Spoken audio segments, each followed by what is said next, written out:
thought that the Lord has been good to me whenever I've needed a car. I don't know how to even put it into words, but quite seriously, whenever I've needed a car, whether I've had money or not, I've gotten a car. And I can think of two separate occasions where I had no transportation, no car. And I get a call from my stepfather, and he said, I'm getting rid of the Ford Galaxy I have. Do you want it? I said, hell yes. So he gave me a 64 Ford Galaxy. And the second day I had it parked in Ann Arbor on Church Street. And I'm upstairs with my, at that time, girlfriend. And I come down in the morning, some guy's beating on the door. And he says, do you know who owns this Ford in the street? And I looked out and I said, yeah, me. He said, I just ran into it. So we went out, and on the left side rear taillight, as you recall, those Galaxies have those round taillights. It was perfectly smashed in and almost carved out. And he said, we can do this two ways. He said, I'll give you my insurance, or I can give you $300 cash right now. So I said, I'll take the $300 cash, and so I got a free car and $300, and it still ran. The next thing I did with that car is I painted it flat black with a brush. This was an awesome ride. So, the other car that came my way, just godsend, was a 63 Mercury Comet. I think Comet. And it was a 3 on the tree. And I needed a car because at that time I was playing with the Pete Carnes Blues Band. And we were all going out to Portland, Oregon to make our fortune. And Pete had something lined up out there where we all had places to stay, and we were kind of hooked in. We had a really cool blues career out there for a year and a half. But I needed a car to get out there. I didn't want to ride with anybody else. I'm a free-range chicken, a lone wolf. I don't, in fact, if I'm ever injured, I lay in the corner and lick my wounds and growl if anybody comes too close to me. I'm truly a guy who wants to be on his own. So I had to get a car, and boom. A guy that at that time I was driving school bus with said, I got this Mercury, I want to get rid of it. He said, are you interested? I said, yeah, but I'm kind of broke. He said, I'll give it to you for $100.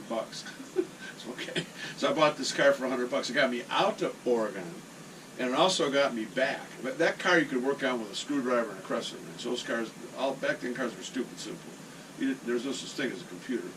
But I remember bringing that car back, coming back across the country on Route 80. And at the time there were warnings, and to this day it's true, the snow out there will kill you. Do not pass, do not go through.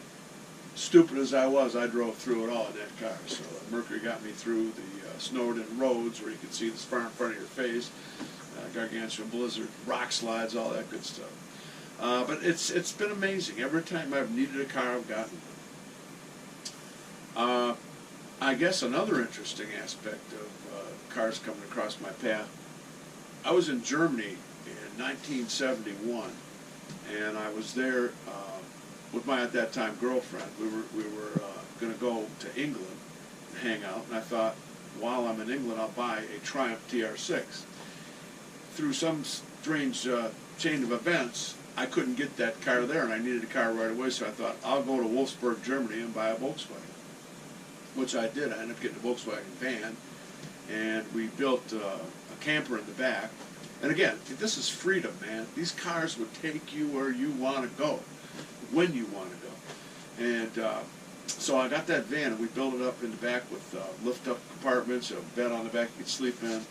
And we took that all through England, all over Germany, all over Denmark.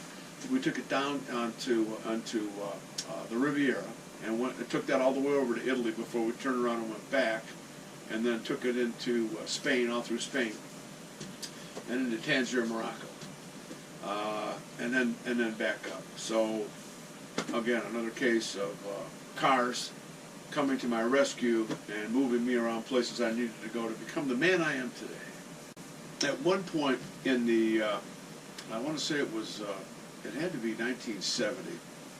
It's all blurred.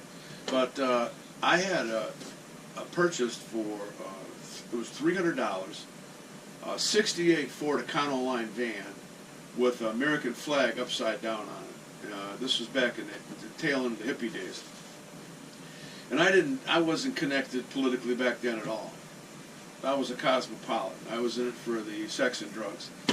But the van led to trading for a 63 Cadillac Coupe de Ville, which only needed a transmission, which cost me an additional $175 back when the Cadillac dealership in Ann Arbor, Michigan was over on Washington Street.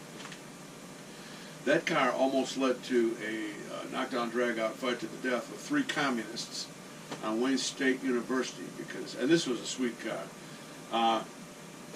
I was at a party on Wayne State, and these commies started on a friend of mine about how capitalism needed to be crushed and killed, and they somehow noticed that there was a Cadillac downstairs.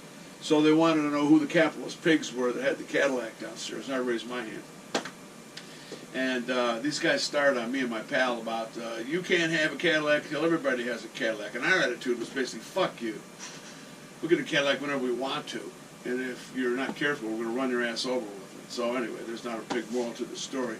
But these guys, I never forget that. It was insane to have straight-up communists telling us about what we could do and couldn't do. And again, cars are freedom.